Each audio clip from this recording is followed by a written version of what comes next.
Hey lovelies, welcome again to my diary section. This is Oma's diary, and just in case you are new here, I am Oma. You're super welcome to today's video. Yes, I am sitting again and I'm in front of you guys and you're like, what's going on? What is going on? Now what's going on is the fact that it is imperative that as we learn how to cook these different dishes and delicious mouth-watering meals, that we know how to eat and handle our food safer, so we are alive to enjoy more recipes. Do you understand? Now, in our last video, we talked about food safety and foodborne illnesses. Now you should check out that video so you're up to speed with what we've been doing. Today I'm just going to be talking about 5 ways or 5 tips to a more safer food at home. All of the resources I'm going to be sharing in this video and in the next video are going to be in my description box below, and all of this information I have gotten from none other but the World Health Organization. So do check it out if you're interested, if you're a professional food handler or just a wife or a curious person who wants to know more on how to safeguard their lives and the lives of their loved ones as they cook and prepare meals daily. Do check out the resource in the link below in my description box. It will help you a lot. So the topic we are dealing with today is 5 tips to safer food, and I'm going to just take 2 of these tips just for this video, and in the next video there are going to be the other 3 resources in it. Don't forget to also look out for that video too. Okay, all right, so today's video, keep clean. Yes, keep clean. And you're wondering, 5 tips to safer food. Keep clean. Yeah, keep clean. It starts with your hands. You make sure your hands are clean at all times before handling of food, before you get into the kitchen or immediately you get into the kitchen. The first thing you are expected to do is to wash your hands properly. And after washing your hands, as you start cooking or you start preparing, it is important that you wash your hands as often as possible. You might touch meat and then you need to touch veggies in between. You can't say, oh, it's the same food I'm cooking, everything is going to get into one pot. Just handling one thing and touching the other, you're doing what is called cross-contamination. The bacteria from the meat will get into the one in the vegetable, the one in the vegetable will get into this one. So you want to make sure at all points as you're preparing your meal that often you would wash your hand.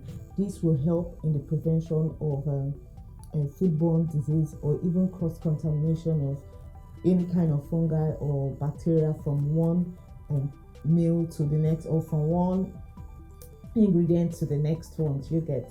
The second thing is wash your hands immediately you use the toilet. And you'll be like, who does that? You might be in the bathroom, in the kitchen, and you are pressed. You need to use the bathroom, maybe to use yourself. Don't say, oh, I just only went there to use myself.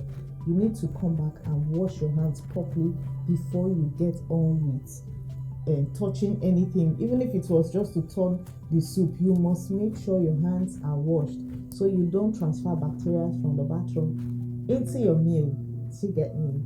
Now, also, you need to also make it a conscious effort that when you sneeze, when you blow your nose, if you're having a cold, that you always wash your hands and dry it properly before you return back to the handling of your food or cooking utensils, in order to be safe with your food.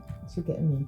Now, the third thing you need to do is to make sure that you clean every equipment and utensils used in cooking, in food preparation. This cannot be overemphasized. You must make sure that you're washing things as you're using them, you wash them up and you keep them clean and keep them back in the position where you got them.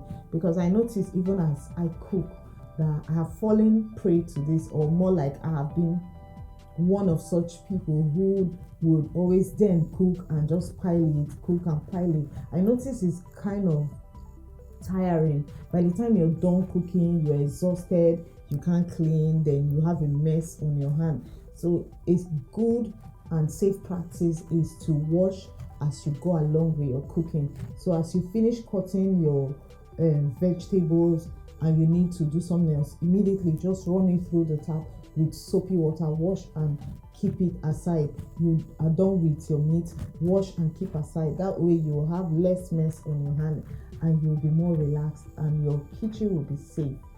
Also, you need to make sure that the surfaces on which you're cooking in your kitchen is clean at all times. Yes, very clean at all times. You can't say, I cleaned it yesterday, so it's clean. Then you're not coming and then you're using, especially if you use granite. I have a granite table. So you can't just come and see the granite and you say, oh, it's clean. I cleaned it yesterday before going to sleep. It's important that you just sanitize and clean your surfaces again before you continue with your cooking for the day. Do you get me? So the last one on our keep clean is to protect your kitchen from insects, pests. We all know rats, cockroaches. You need to protect your food, and how can you do this is by making sure your meals, your uncooked meals, are in storages, airtight storages. Like my kitchen, I store my meals all in storages and then I label them so I know where everything is, and it's important to do that with a transparent container so you know what you have in your kitchen. And the second point is to separate raw meals from cooked meals. Yes, it's very important to separate your raw meals, especially poultry, seafood, chicken, from your vegetables and every other thing you're cooking with. This cannot be overemphasized. This is one of the major ways through which cross-contaminations happen while you're cooking. Because if you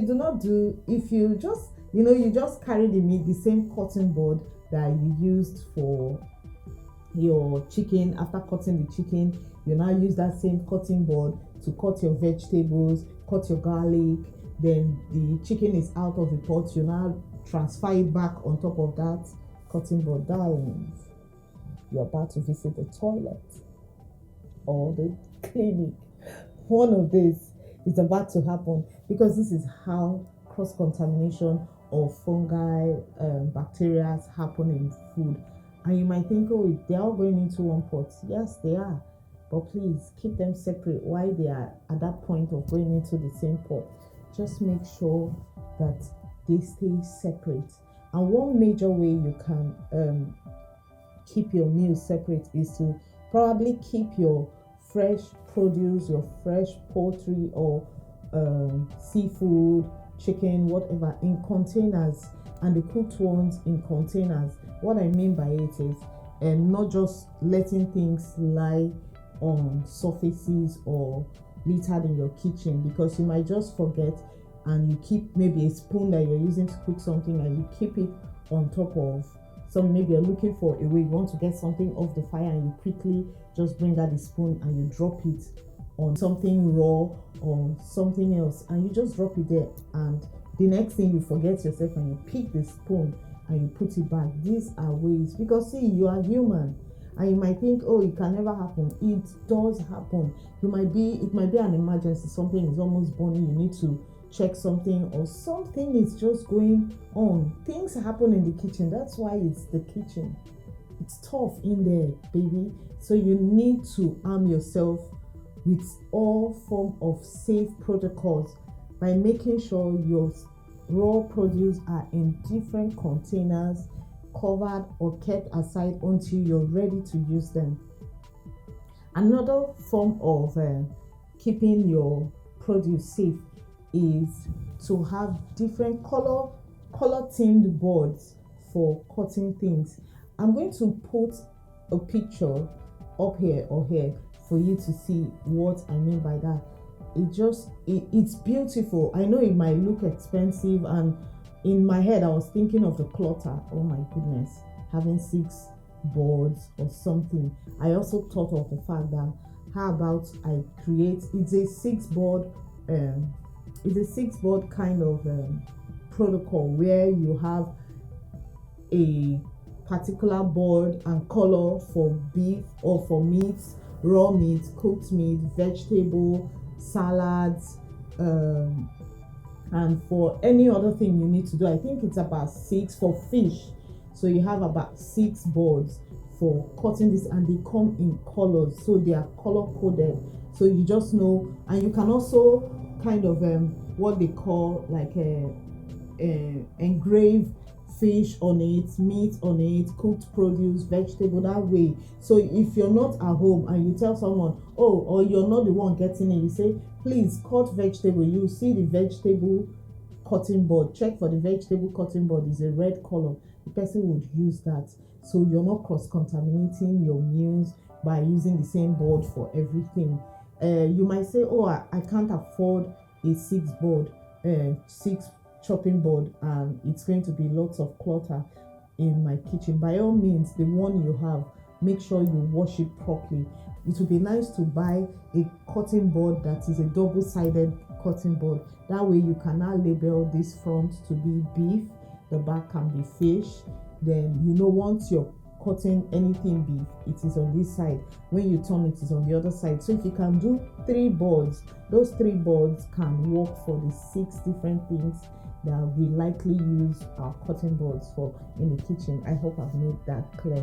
So if you have any other questions that you would like me to address, please hit the comment box below. I would love to hear from you. Did you know anything about these informations I've given? Have you been practicing these things, or what other practices have you picked along the way that has been making your cooking safe and easy? Please do share with all of us. We would love to know and interact with us. Don't forget, if you have not yet subscribed to this channel, what are you waiting for?